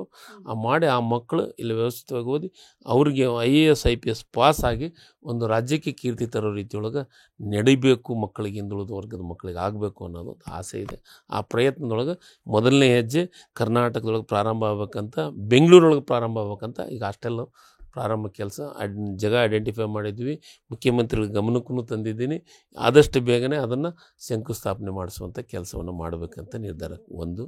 ಇದರ ಜೊತೆಗೆ ಕನ್ನಡ ಮತ್ತು ಸಂಸ್ಕೃತಿ ಇಲಾಖೆ, ನನ್ನ ಆಸೆ ಕನ್ನಡದ ಬಗ್ಗೆ ವಿಶೇಷವಾದಂಥ ಆಸಕ್ತಿ ಇರುವಂಥ, ನಾನು ಕನ್ನಡ ಶಾಲೆಯೊಳಗೆ ಓದಿದಂಥವನು, ಕನ್ನಡ ಶಾಲೆಯಲ್ಲಿ ಓದಿ ಕನ್ನಡ ಮಾಧ್ಯಮದೊಳಗೂ ಓದಿದಂಥವನು. ಹೀಗಾಗಿ ಕನ್ನಡದ ವಿಚಾರದೊಳಗೆ, ನೆಲ ಜಲದ ವಿಚಾರದಾಗ ಯಾವಾಗಲೂ ಮುಂಚೂಣಿಯಾಗಿ ಕೆಲಸವನ್ನು ಮಾಡಬೇಕನ್ನೋ ಆಸೆಯನ್ನು ಇಟ್ಕೊಂಡಿದ್ದೀನಿ. ಇನ್ನೂ ಒಂದಿಷ್ಟು ಕೆಲಸಗಳು ಇದ್ದಾವೆ. ಕನ್ನಡ ಇವತ್ತು ಕಲಾವಿದರು ಕೆಲವೊಂದಿಷ್ಟು ಸಮಸ್ಯೆಗಳಿದ್ದಾವೆ. ಕಲಾವಿದರಿಗೆ ಇನ್ನೂ ನಾವು ಈಗಾಗಲೇ 2,000 ಇತ್ತು, ಈಗ ಮೊನ್ನೆ 2,500 ಮಾಡಿದ್ದೀವಿ. ಅವರಿಗೆ ಒಂದು ಒಳ್ಳೊಳ್ಳೆ ವೇದಿಕೆ ಆಗಬೇಕು. ಆ ವೇದಿಕೆ ಮುಖಾಂತರ ಒಳ್ಳೆ ಒಂದು ದೊಡ್ಡ ಕಾರ್ಯಗಳ ಕೆಲಸದೊಳಗೆ ಭಾಗಿಯಾಗಲಿಕ್ಕೆ ಕಲಾವಿದರಿಗೆ ಒಂದು ಅವಕಾಶ ಮಾಡಿಕೊಡ್ಬೇಕಂತ ಈಗ ನಾನು 3 ಕಾರ್ಯಕ್ರಮಗಳನ್ನು ಮಾಡೋದಕ್ಕೆ ಈಗಾಗಲೇ ಯೋಜನೆಯನ್ನು ರೂಪಕ್ಕೆ ಮಾಡಿದ್ದೀನಿ. ಒಂದು ST ಜನಾಂಗಕ್ಕೆ ಅವ್ರಿಗೊಂದು ಒಳ್ಳೆ ಪ್ಲಾಟ್ಫಾರ್ಮ್ ಬಿಡಿ ಆಗಬೇಕು, ಒಂದು ವೇದಿಕೆ ಸಿಗಬೇಕು, ರಾಜ್ಯ ಮಟ್ಟದ ವೇದಿಕೆ ಆಗಬೇಕು. ಅದಕ್ಕೆ ರಾಯಚೂರೊಳಗೆ ಒಂದು ದೊಡ್ಡ ಕಾರ್ಯಕ್ರಮ ಮಾಡ್ತಾಯಿದ್ದೀನಿ. ರಾಯಚೂರೊಳಗೆ. ಇವತ್ತು ಎಸ್ ಸಿ ಜನಾಂಗಕ್ಕೆ ಒಂದು ಅವಕಾಶ ಸಿಗಬೇಕು, ಅವ್ರಿಗೊಂದು ಒಂದು ವೇದಿಕೆ ಸಿಗಬೇಕು ಅನ್ನೋ ದೃಷ್ಟಿಕೋನ ಇಟ್ಕೊಂಡು ಚಿತ್ರದುರ್ಗದೊಳಗೆ ಒಂದು ದೊಡ್ಡ ಕಾರ್ಯಕ್ರಮ ಮಾಡ್ತಾ ಇದ್ದೀನಿ. ಮತ್ತು ಅದರ ಜೊತೆಗೆ ಈ ರಾಜ್ಯದ ಮಹಿಳೆಯರಿಗೆ SC ST ಮತ್ತು ಜನರಲ್ ಎಲ್ಲ ಮಹಿಳೆಯರಿಗೂ ಒಂದು ವೇದಿಕೆ ಸಿಗಬೇಕು ಅಂತ ಬಿಜಾಪುರದೊಳಗೆ ಮಹಿಳಾ ಕಾಲೇಜ್ ಇದೆ, ಮಹಿಳಾ ವಿಶ್ವವಿದ್ಯಾಲಯ ಇದೆ, ಅಲ್ಲಿ ಒಂದು ಕಾರ್ಯಕ್ರಮ ಮಾಡಬೇಕಂತ ಈಗಾಗಲೇ ಈ ವರ್ಷದ ಕಾರ್ಯಕ್ರಮಗಳು ರೂಪುರೇಷೆಗಳು ಸಿದ್ಧ ಆಗಿದೆ. ಅದನ್ನು ಇಂಪ್ಲಿಮೆಂಟೇಷನ್ ಮಾಡುವಂಥ ಕೆಲಸವನ್ನು ಮಾಡಬೇಕಂತ ನಿರ್ಧಾರವನ್ನು ಮಾಡಿದ್ದೀವಿ. ರೈಟ್ ಸರ್, ಎಷ್ಟೊತ್ತು ಕಾರ್ಯಕ್ರಮದಲ್ಲಿ ಭಾಗಿಯಾಗಿ ಹಲವು ವಿಚಾರಗಳನ್ನು ಹಂಚ್ಕೊಂಡ್ರಿ, ನಿಮ್ಮ ಇಲಾಖೆಯ ಬಗ್ಗೆ ನಿಮಗಿರುವಂಥ ದೂರದೃಷ್ಟಿಯನ್ನು ಹಂಚ್ಕೊಂಡ್ರಿ, ಜೊತೆಗೆ ಸಾಮಾಜಿಕ ಶೈಕ್ಷಣಿಕ ಆರ್ಥಿಕ ಸಮೀಕ್ಷೆ ಅದು ಯಾವ ರೀತಿ ನಡೆಯುತ್ತೆ ಅನ್ನುವಂಥ ವಿಸ್ತೃತವಾದಂಥ ಮಾಹಿತಿಯನ್ನು ನ್ಯೂಸ್ ಫಸ್ಟ್ ವೀಕ್ಷಕರಿಗೆ ತಿಳಿಸಿಕೊಟ್ರಿ. ಥ್ಯಾಂಕ್ ಯು ಸರ್ ನಮ್ಮ ಕಾರ್ಯಕ್ರಮದಲ್ಲಿ ಭಾಗಿಯಾಗಿದ್ದಕ್ಕೆ. ನಮಸ್ಕಾರ. ಇದಾಗಿತ್ತು ಈ ಹೊತ್ತಿನ ವಿಶೇಷ. ಕ್ಷಣ ಕ್ಷಣದ ಮಾಹಿತಿಗಾಗಿ ನೋಡ್ತಾ ಇರಿ ನ್ಯೂಸ್ ಫಸ್ಟ್, ನಿರ್ಭೀತಿಯಿಂದ ನಿಮ್ಮ ಪರವಾಗಿ.